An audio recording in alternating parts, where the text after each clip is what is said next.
governo Lula nem começou para valer e sua relação com o mercado já está passando por um momento de instabilidade. A situação se agravou após essa fala do presidente eleito durante a COP27 no Egito. Mas se eu falar isso vai cair a bolsa, vai aumentar o dólar. Paciência, porque o dólar não aumenta e a bolsa não cai por conta das pessoas sérias, mas é por conta dos especuladores que vivem especulando todo santo dia. A fala se soma à PEC da transição, entregue ao Congresso Nacional na última semana. A equipe de Lula propôs retirar de forma permanente as despesas do programa de transferência de renda do teto de gastos, que é a regra que limita o crescimento das despesas à inflação. A medida é para viabilizar o Bolsa Família no valor de R$ 600 a partir do ano que vem. O custo para o orçamento federal será de quase 200 bilhões de reais por ano. Isso sem lastro, ou seja, sem que haja uma receita correspondente para ancorar as despesas. O que sobrar desse valor dos 200 bilhões deverá ser usado para outros investimentos públicos, como gastos com universidades federais e a proteção ao meio ambiente. Então, investimento, educação e meio ambiente. Com isso, o mercado reagiu negativamente à possibilidade de desequilíbrio fiscal no país.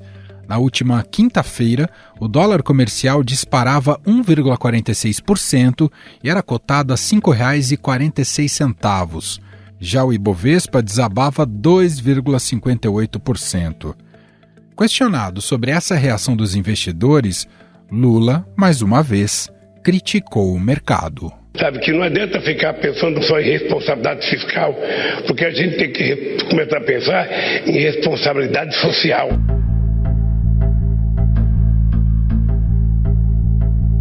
O presidente do Banco Central, Roberto Campos Neto, já tentou explicar essa reação e afirmou que isso prova a sensibilidade dos mercados em relação ao aspecto fiscal.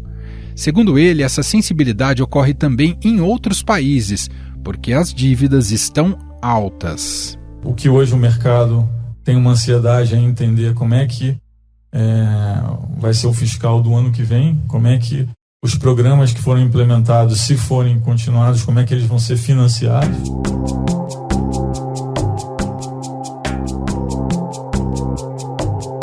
O relator geral do orçamento de 2023, o senador Marcelo Castro, afirmou que aprovar a PEC para retirar o Bolsa Família dos gastos ainda durante a transição é fundamental. Disse também que acredita que o governo Lula vai cortar subsídios considerados desnecessários e fazer uma reforma tributária, prioridade para o primeiro semestre do ano que vem. Então é evidente que esse é um assunto muito complexo. As assessorias estão nessas alturas trabalhando para equacionar o problema, para ver como é que poderia ser feito. Essa não é a primeira vez que o mercado reage desta forma. Nos 8 anos de governo Lula, o mercado também foi reativo. O dólar teve o maior pico de R$ 3,66 no dia 27 de janeiro de 2003, menos de um mês após sua posse. Durante o governo Dilma, o valor mais alto alcançado pelo dólar americano foi de R$ 4,19, no dia 24 de setembro de 2015. Porém, essa também foi a data que Eduardo Cunha, do PMDB, leu no plenário o rito do processo de impeachment de Dilma Rousseff. A mim não tem nenhuma felicidade de praticar esse ato. Eu não o faço por nenhuma motivação de natureza política. Apesar de mais paciente com Paulo Guedes e Bolsonaro, o mercado também reagiu negativamente quando o atual governo anunciou o auxílio emergencial e depois o Auxílio Brasil. Ideia que o mercado não comprou muito bem, não. A bolsa hoje fechou em queda de 1% aos 99 mil pontos, acentuando uma queda que já passa de 10% só em junho. Aliás, o tratamento dado ao governo Bolsonaro pelo mercado também já foi motivo de críticas por parte de Lula. O mercado fica nervoso à toa. Eu nunca vi um mercado tão sensível como o nosso. É engraçado que esse mercado não ficou nervoso com 4 anos do Bolsonaro. Afinal, por que o mercado é tão reativo às falas do presidente? Um governo de esquerda precisa mostrar mais ao mercado do que um governo de direita ou de centro? Lula tem sido ingênuo em suas falas ao lidar com o mercado? Para entender melhor essas reações e também quem é esse mercado, vamos conversar com a economista e consultora econômica Zeina Latifi.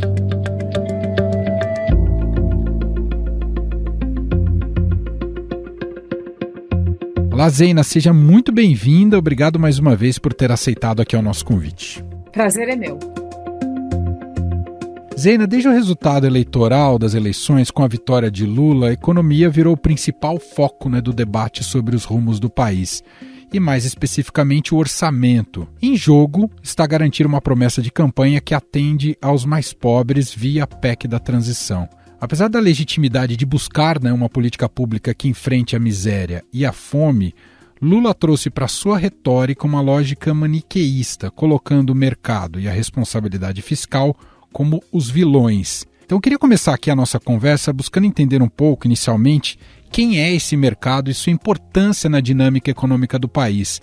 Lula também chegou a dizer que ele é só formado por especuladores despreocupados com as reais necessidades da população. E aí, Zeina, o quanto é falsa e até preconceituosa essa definição e como é que você definiria esse mercado?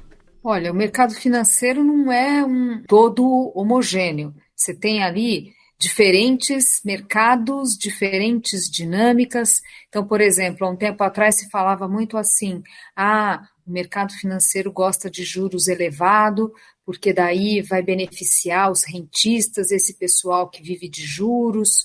Olha, para o segmento de mercado de capitais, juros elevados é um problema, porque você começa a atrapalhar, por exemplo, a emissão de empresas, de papel de empresas. É muito ruim para a Bolsa de Valores. Então, isso já mostra que são diferentes lógicas, diferentes mercados, não tem uma coisa só.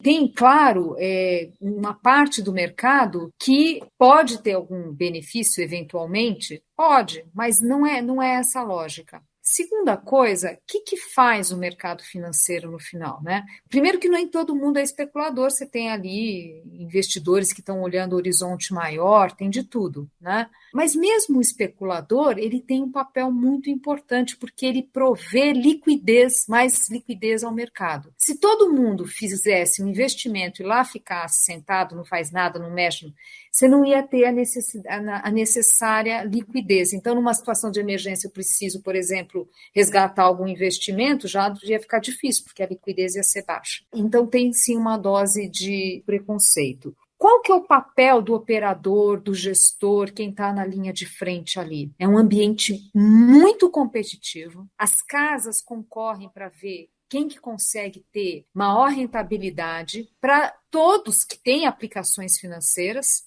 Então, é um ambiente bem duro por esse aspecto, pessoas que têm que estar o tempo todo conectadas com informações de tudo quanto é lado do mundo e segmentos da economia, para não perder movimentos de mercado, e não tem muito julgamento ali, do tipo julgamentos morais, ideológicos. A questão é o seguinte, olha, tem válvulas aqui que estão funcionando. O que o livro-texto mostra? Mostra que países que se endividam muito, que gastam muito, se endividam muito, vão ter juros mais elevados. Opa, o Lula fez um discurso de mais gastos, dado que a dívida já está elevada, dado que vai para um déficit público no ano que vem. Qual que é a tendência? A tendência é o Banco Central demorar para cortar juros, aumentou o risco na economia, aumentou a volatilidade na economia. Tão simples quanto isso, é você reagir a uma informação nova e ajustar a sua carteira para garantir boa rentabilidade. O horizonte de tempo de análise é um horizonte curto, não é um horizonte longo. Então, o que acontece? Questões, porque a educação do país, questões sociais.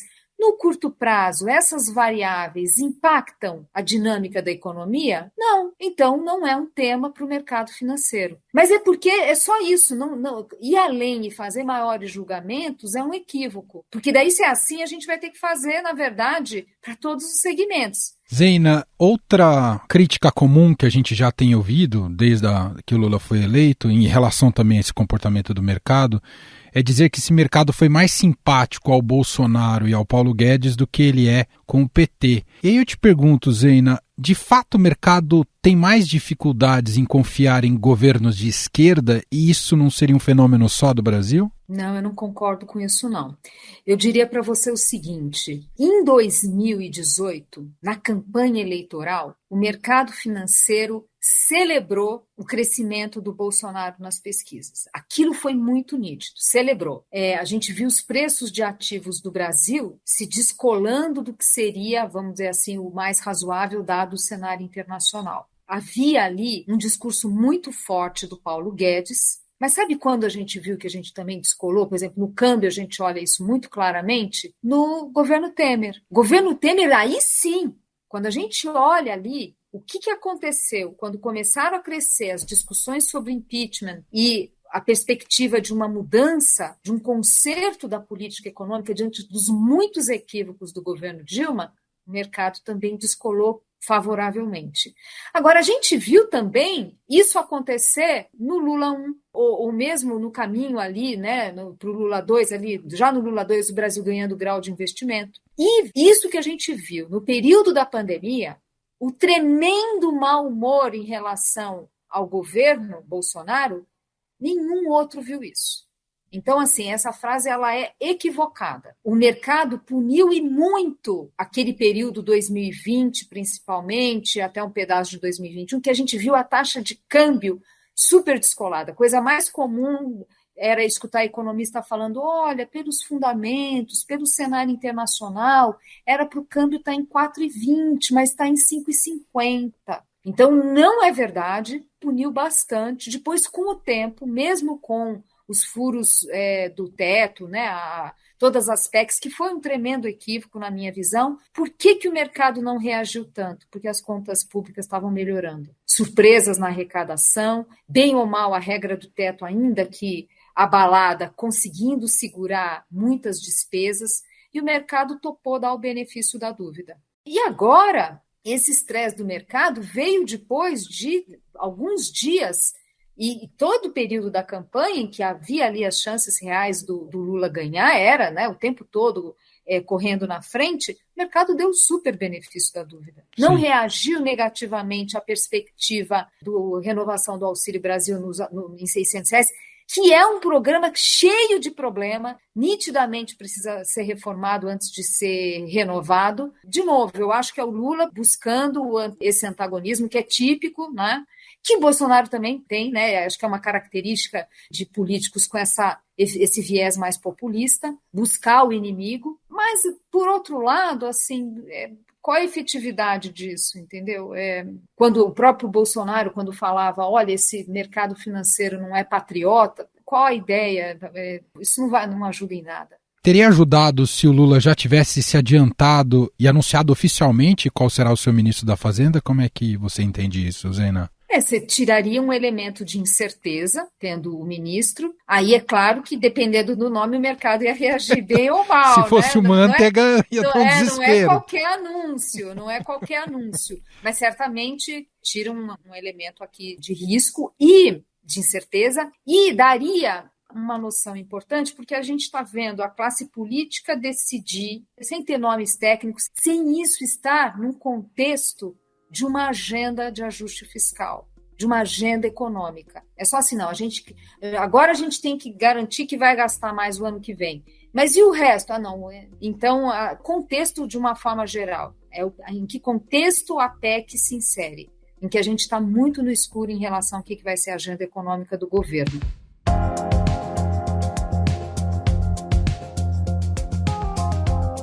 E como é que você entende que deve justamente rumar esse aspecto da âncora fiscal? O teto a gente deve entender que, de fato, com perdão do trocadilho, foi para o espaço e deve se criar, de fato, essa nova âncora fiscal? Eu acho que haveria condições de uma reforma no teto, mas sem acabar com o teto. Acho que a perseverança em perseguir a regra atual, que é uma boa regra.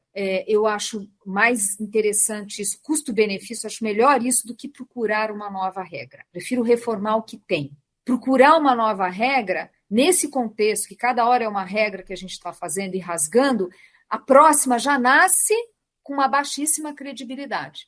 Então, eu acho assim, a regra do teto, ela tem muitos méritos, porque, primeiro, ela fala o seguinte, olha, se você, porventura, aumentar a carga tributária, se por alguma razão tiver surpresa na carga tributária, isso não é autorização para gastar. Vamos fazer o seguinte, vamos caminhar para ter um país lá na frente com carga tributária mais baixa e dívida pública mais baixa.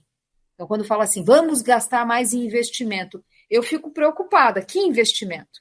O histórico nosso é ruim. Então, eu acho que eu preferiria uma negociação que fosse em torno da regra do teto. Lembrando que a regra do teto, ela foi muito bem na pandemia, por causa numa situação excepcional, abrindo esse espaço para despesas.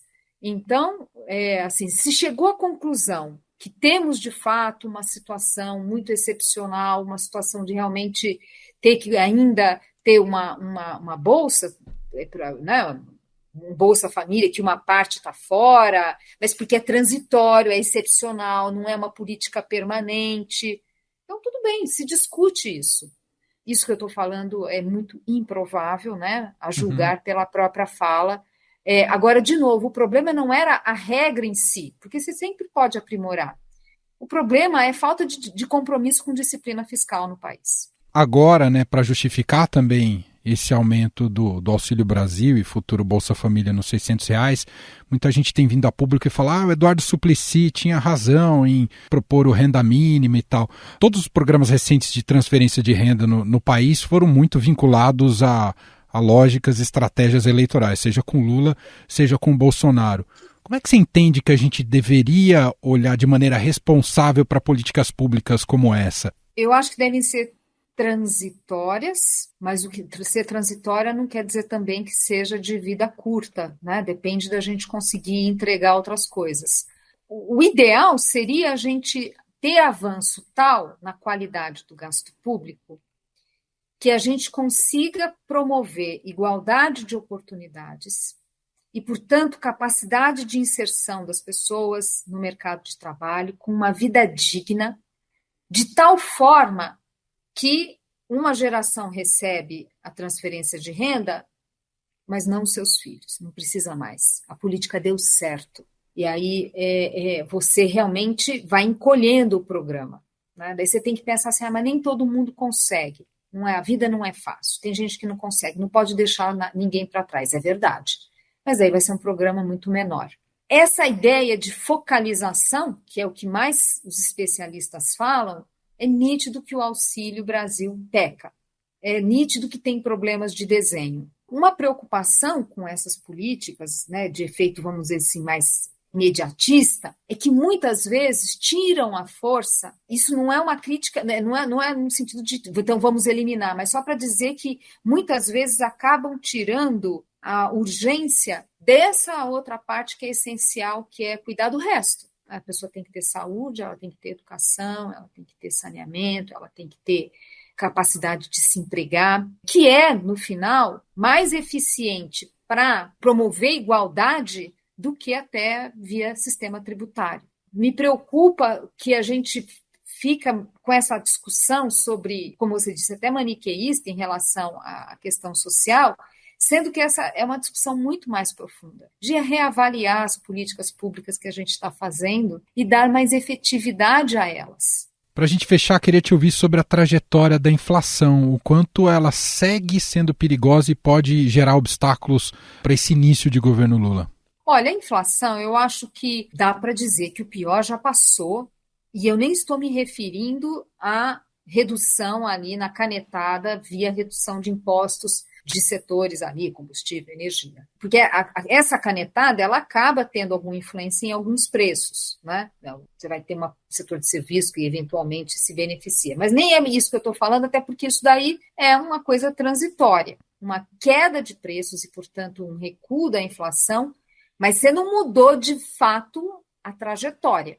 contendo despesas e é o Banco Central fazendo o seu trabalho de elevação de juros. E, claro, quanto mais confiança for transmitida aos agentes econômicos, a gente vai ter menos pressão cambial, a gente vai ter expectativas inflacionárias mais comportadas. Agora, quando eu digo que eu acho que o pior já passou, é porque a gente vê tanto o alívio do lado das commodities, que é um fenômeno global, quando a gente olha a inflação no atacado no mundo está caindo, por causa do alívio de commodities. Houve até um certo exagero em função dos temores em relação à guerra da Ucrânia. A guerra está lá, mas a inflação já cedeu.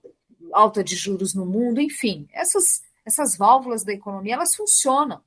E aí a gente vê já algum recuo da inflação por isso, por alívio da tensão da guerra, a própria mudança de política econômica dos países. Isso a gente vê também no Brasil. A gente olha a inflação de bens finais, tanto de insumos quanto bens finais no atacado, aquele retrato que a gente viu por um bom tempo, que era muita pressão de custo para se materializar, a gente sabia que isso ainda ia continuar acelerando a inflação ao consumidor, vai perdendo força. Então, a inflação ao consumidor está muito alta, os núcleos de inflação ainda ali, dependendo da métrica, em torno ali de 10%, é muito forte, a inflação de serviços é muito forte, mas, ao mesmo tempo, eu acho que tem uma força para desinflar. A grande discussão em que velocidade?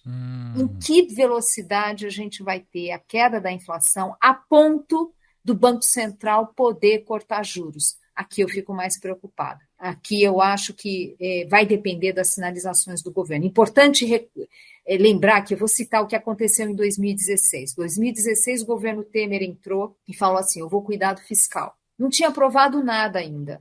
E a gente já viu as expectativas inflacionárias caindo. Aí, claro, quando aprovou a regra do teto na Câmara, aí ganhou fôlego.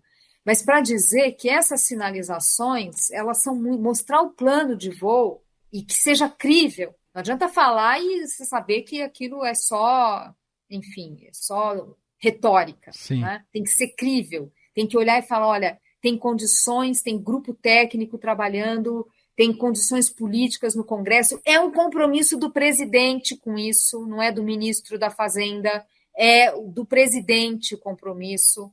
Né? Ele vai defender essas agendas. Quer dizer, esses sinais de que tem um plano de voo que vai ser cumprido daria uma grande ajuda ao Banco Central, e o Banco Central não esconde isso, né? Nos seus documentos, nos seus discursos. Muito bom. Nós ouvimos aqui a economista e consultora econômica Zeina Latif, gentilmente aqui atendendo a nossa reportagem. Mais uma vez, muito obrigado, viu, Zeina? Eu que agradeço a oportunidade, foi ótima conversa. Estadão Notícias.